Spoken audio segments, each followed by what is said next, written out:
Redewendungen, Sprichwörter und Floskeln. Von denen gibt es gefühlt mehr als Sand am Meer. Es heisst doch zum Beispiel gerne mal, dass es für jeden Topf einen Deckel gibt. Wer auch immer das Gefühl hat, dass die Welt so einen Satz brauche, hat vermutlich kein Mensch wie der Felix in seinem Umfeld gehabt. Um den geht es da nämlich in den nächsten beiden Tagen. Viel Spass beim ersten Teil von seiner Geschichte.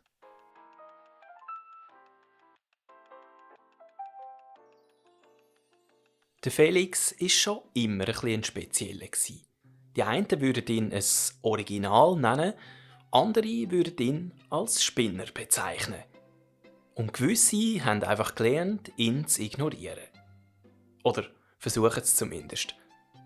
Was so speziell ist am Felix, wirst du dich jetzt wahrscheinlich fragen. Aber bei ihm wäre wohl eher die Frage, was ist an ihm konventionell angebracht? Da wären wir schneller fertig. Gesellschaftliche Normen haben den Felix entweder nie interessiert, er hat sie nicht gekannt oder einfach ganz bewusst darauf gepfiffen.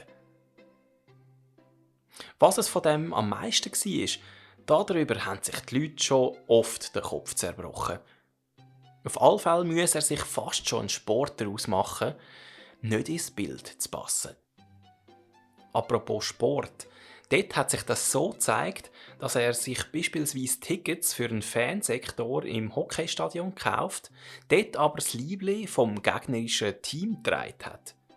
Eigentlich erstaunlich, dass er nie Prügel kassiert hat dort.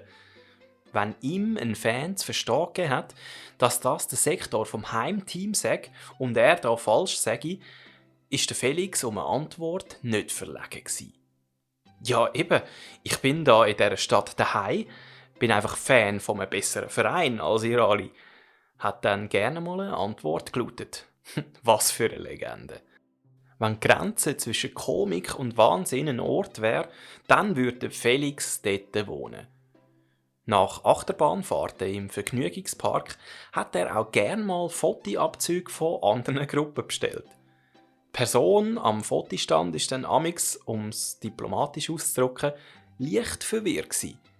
Aber auf dem Bild sind sie ja gar nicht drauf, hat es dann geheissen.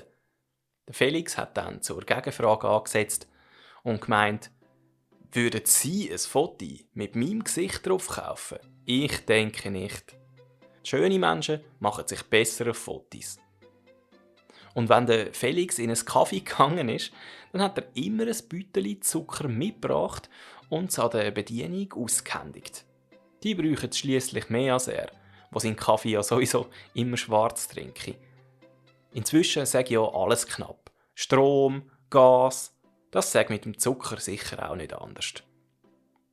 Am Flughafen ist er zudem immer gerne mal wieder in die Ankunftshalle gestanden und hat dort ein Schild aufgehebt.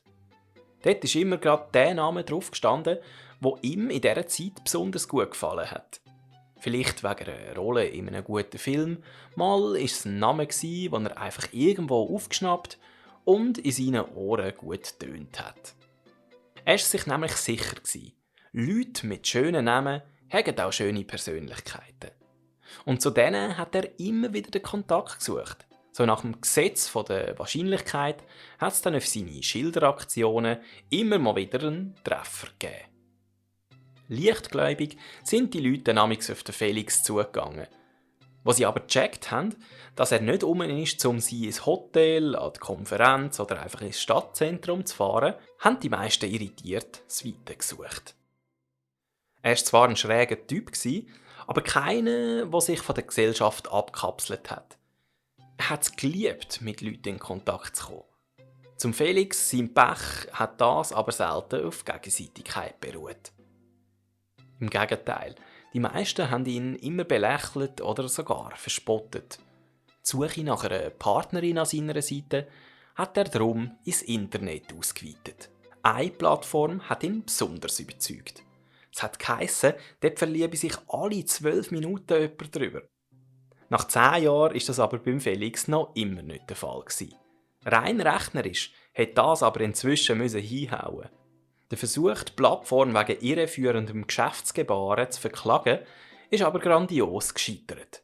Das ganze Unterfangen ist bereits unter einem schlechten Stern gestanden, wo die Rechtsanwältin aus seinem Bekanntenkreis gemeint hat, sie würde den Fall pro bono übernehmen.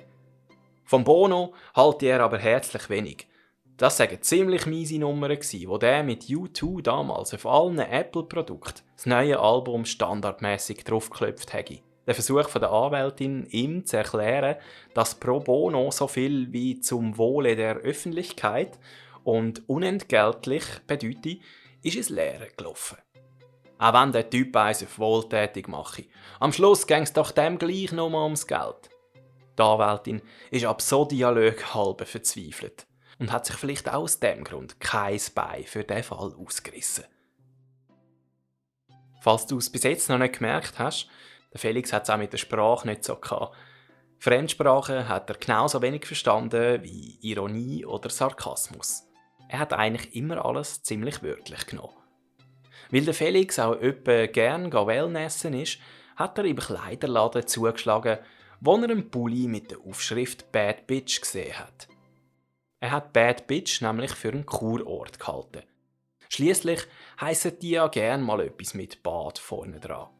Bad Ragaz, Bad Zurzach, Bad Gastein, Bad Bitch. Das müsste irgendwo im Wallis und noch schön sein, hat er gedacht. Aber eben, das mit den Frauen, das hat ihn schon beschäftigt. So gern hätte er jemanden an seiner Seite gehabt. Aber jünger ist auch der Felix nicht geworden. Seine besten Jahre seien schon bald vorbei, hat er sich gesagt. Und bei einem von seinen wenigen treuen Freunden verzweifelt um Rat gefragt. Schliesslich hat der ja schon mal eine Beziehung gehabt. Zwar nur 5 Tage lang, aber hey, 5 Tage länger als der Felix. Somit im Vergleich sehr erfahren. Sein Freund hat gemeint, dass Humor meistens der Schlüssel sei, um das Eis zu brechen. Man müsse einfach jemanden zum Schmunzeln bringen und das Momentum für sich nutzen. Jeder ausgelöste Lacher lässt im Gegenzug eine schlechte Eigenschaft an einem in den Hintergrund rücken.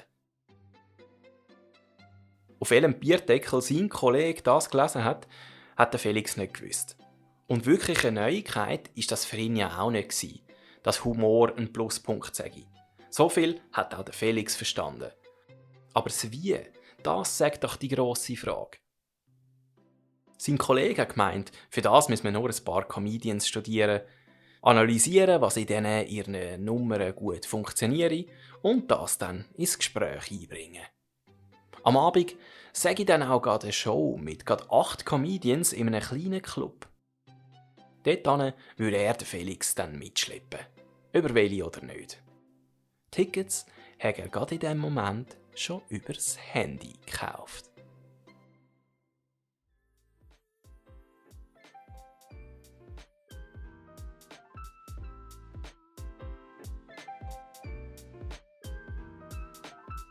Ob der Felix an dieser Comedy-Show tatsächlich etwas Nützliches lernt oder ob auch der Versuch ins Leere läuft, das erfährst du morgen im 2. und letzten Teil dieser Geschichte.